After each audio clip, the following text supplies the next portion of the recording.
If we can, let's switch gears. I want to get to a few topics with you. Charlie Kirk's widow, Erika Kirk, is planning to meet, we're learning, privately today with podcaster Candace Owens. Now, Erika Kirk last week publicly criticized this ongoing alleged conspiracy claims about her husband's killing, including those being made by Candace Owens. If there is one thing the internet has taught us, is that certain stories never end, and this Charlie Kirk's case is proving that theory right. What at first looked like an emotional moment for a bereaved widow has somehow turned to something else, because one person has refused to be fooled by the tears. Candace Owens has come out swinging against Erika Kirk and has said some true but harsh things about her constant waterworks. And trust me, the internet is here for it. All I have to say is that Candace is finally going to war against Erika, and I am so here for it.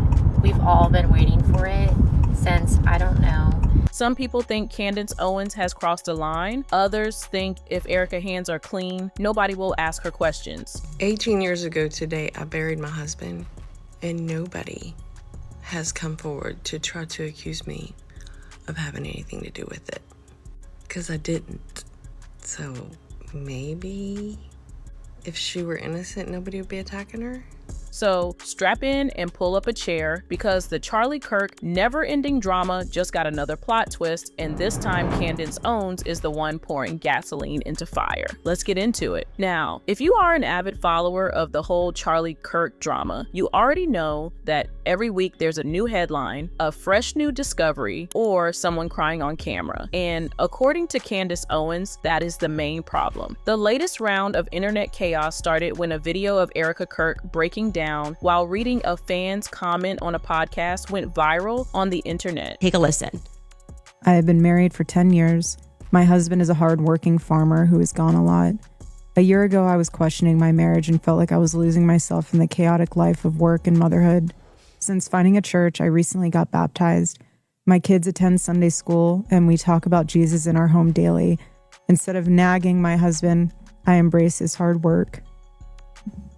Usually, a crying widow is supposed to make people sad, show empathy or pity, right? But that's not the reaction that Erika crying gets from people. I can't say I blame people, because there is something about that woman crying that just makes you feel like the tears had been rehearsed and perfected behind closed doors. And it seems Candace Owens agrees with me. Candace Owens basically looked at Erika crying video and said, "Not this episode again." During her own show, Candace Owens let it all out. She did not mince words and practically arrived with a flamethrower. She mocked what she has realized to become a recurring pattern of emotional response when difficult questions are asked. I mean, at this point, we might just have to agree with Candace, because now anytime Erika is on TV, everyone already expects perfectly timed waterworks. Now, every week just begins to feel like an installment of the same reality TV show, where critics ask questions, Erika cries, and everyone gets scolded for not being sympathetic enough. Some of y'all might not know the entire story and might be wondering how Candace Owens and Erika Kirk names got into the same sentence. Well, let me give you a little backstory. Back in December 2025, one of the most shocking link-ups happened. Charlie Kirk was dead. His wife was talking and crying on every TV show she could find. Candace Owens had gone into full Sherlock Holmes mode despite the advice of everyone. Tensions were high because Candace was looking for answers and Erika wanted her to just stop, so everyone knew there was bad blood between the two. And that is the confusing part. Here is someone saying, "I think your husband's death is not just random. I want to find the people behind it." But Erika seemed to not care, despite the evidence Candace provided. In fact, she got angry and even asked Candace to stop.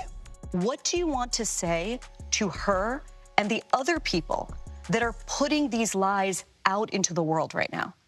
Stop.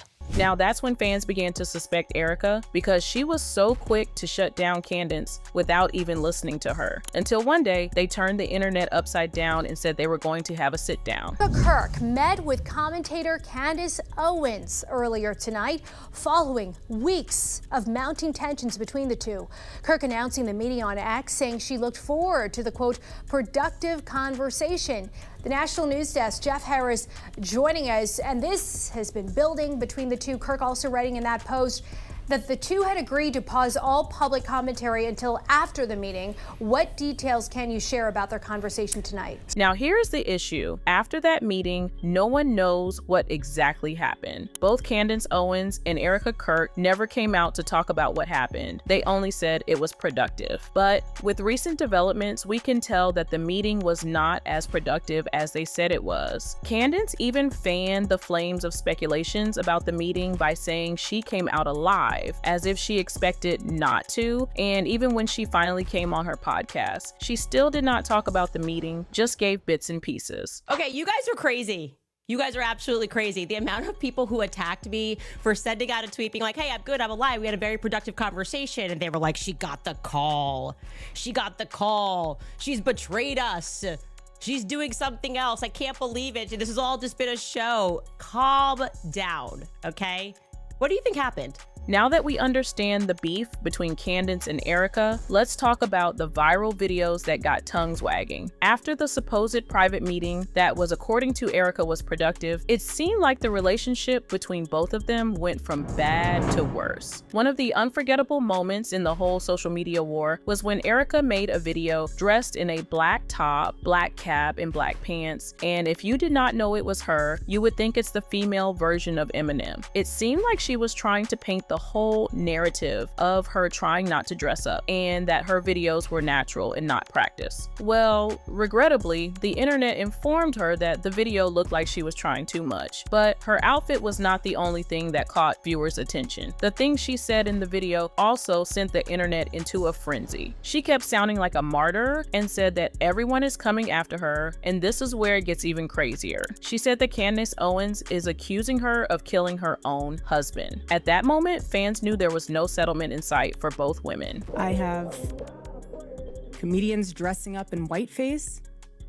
I have people saying I'm not fit to be CEO. And I have Candace Owens claiming I murdered my husband. And the list goes on and on and on. Now, you all know that Candace was not going to allow the statement fly because immediately she had set up her tripod and called out Erika for lying and claimed that the joke that made Erika assume that Candace said she killed her husband, was taken out of context. Obvious lie.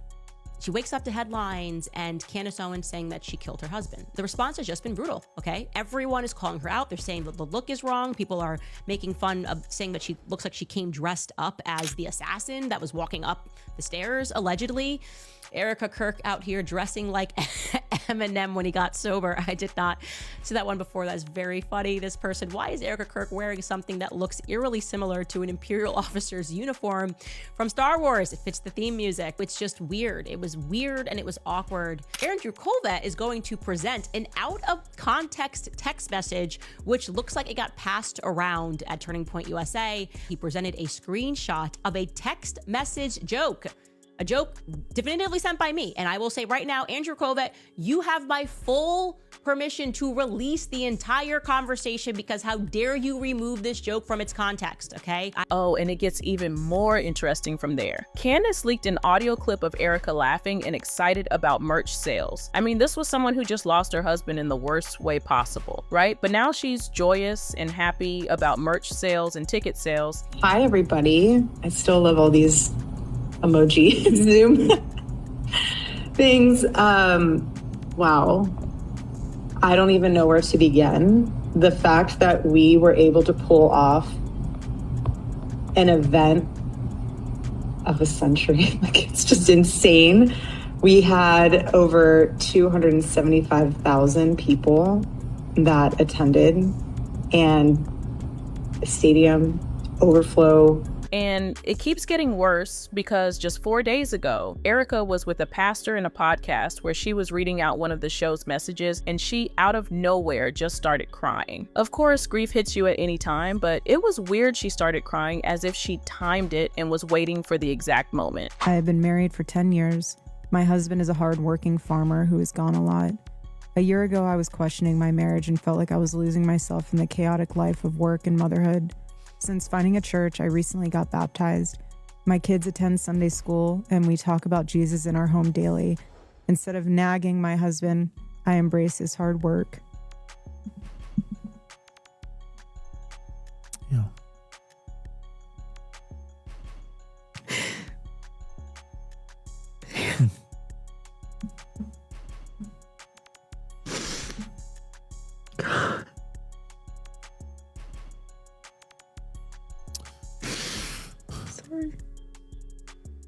want me to finish reading it, sweetheart? Let me finish reading it. I love him like a wife should when he comes home.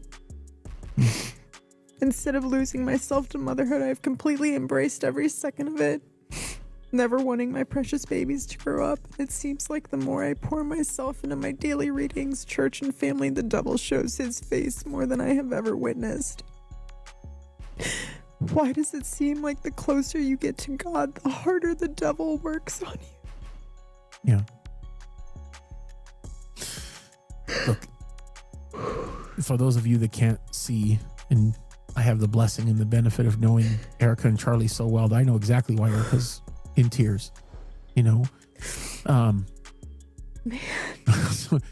Candace couldn't let an Erika crying video go to waste because she immediately fired back, made another video, and called Erika an emotional asset. Like I said, this is a weekly installment, okay? It's a weekly installment where we have a pastor that is telling us, and we're being told it's demonic, and oh my God, the devil wants to, right in the moment where I'm just trying to be with my kids, the devil, you're not just trying to be with your kids, so it was an unrelatable question. You should have said next question. Erika really just being what she was described as in that Department of War executive office email. She's just an quote unquote emotional asset that keeps getting boosted every time she gets emotional. Her job is to cry. And then for us to be scolded that it's our fault that she's crying because how dare we try to figure out who killed her husband. And that's what she did this weekend. Again, it's every week. Almost everyone on the internet supported Candace. One fan said, "You have to give credit when credit is due. Summoning tears on command is no easy task." Another fan said, "I wish she would go away. Nobody wants to see her show anymore." And when you look at it, it's really hard to argue with Candace because every opportunity Erika gets, she's talking about Charlie, crying, or doing something to make her look like the whole world is after her, which just seems like she's looking for clout and she just wants to stay relevant. Now the conversation has moved beyond a wife mourning her husband to maybe a wife is hiding something, and that has so much chaos online and people are determined to get to the root of the whole issue. One thing is certain, Candace Owens is not backing down anytime soon. If anything, she is becoming more vocal, more direct, and significantly not interested in playing nice. And judging by the reactions on the internet, no side is ready to wave the white flag anytime soon. So while the investigations remain surrounded by questions, the battle over public perception is raging louder and louder. And if history has taught us anything, it is that next week's dose of drama is already loading as we speak. Because in today's internet culture, every controversy gets a sequel. And it seems like this Charlie Kirk saga is determined to become a franchise. But what do y'all think? Is Erika really overplaying the bereaved widow, or is Candace just overreacting? Leave your thoughts in the comments, and if you like this video, don't forget to like and subscribe.